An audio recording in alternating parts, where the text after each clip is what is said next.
Hey yo, it's your boy Monster Man Rocco. It's your boy Swagger Rock. This is Snack the Ripper. And you rap for those who don't know. This is Master Ace. You are now rocking with the best. Breaking Records Radio. Breaking Records, man. Breaking Records Radio. Breaking Records Radio. Breaking Records. Breaking Records. Breaking Records Radio. Let's go. Breaking Records Radio. Press 5 now. How you check Breaking Records Radio. Breaking Records, man. Radio is like the place to be. I don't fuck strange music, dude. So the first thing I really wanted to talk to you about is in relations to that really early kind of 90s St. Louis rap history. And I heard you speak on interviews with like Ugly Money TV and said that St. Louis, when you were coming up, was really diverse with rap acts often mimicking different sounds from different regions. But that early history in St. Louis is something I'm really not aware of, and I wanted to end up learning more. I've done some research, names like Uncle Y or LOS, Lil Wit, and of course everyone that comes out of your crew, but I want to explore that as much as possible in this conversation. But when you were first getting started, were you aware that there was a local scene in your hometown, and were there guys even dating back to say like the 1980s that were already creating foundations?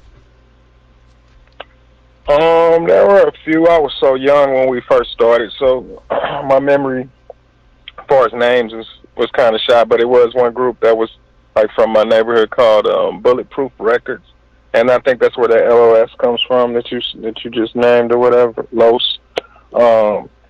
They were amazing, you know, and they definitely were one of the ones that made us feel like we can do something on the professional level.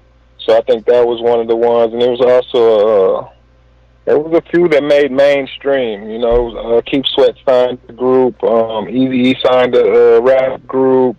It was a few things that was out like early, like '93. That was like that was very motivational to us in St. Louis to be able to feel like we can take it to another level. Were you guys affiliated with those groups at all? You mentioned a couple of the names, but were you Actually, guys putting together? Actually, we kind of were. You know, like I'm not saying affiliate.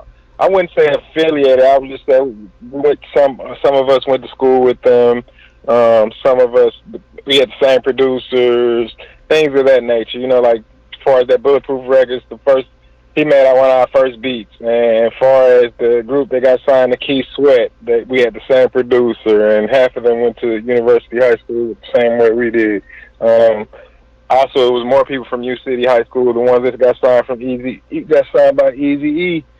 They were from St. Louis and from the same neighborhood too, and we hung around and seen them a lot. And also, matter of fact, one of them was the guys who kind of like gave us an idea of the word St. Lunatics. You know what I'm saying? We was in the basement freestyling one day, and he literally said it in one of his rhymes, and he was like, "Y'all should name yourself something like that."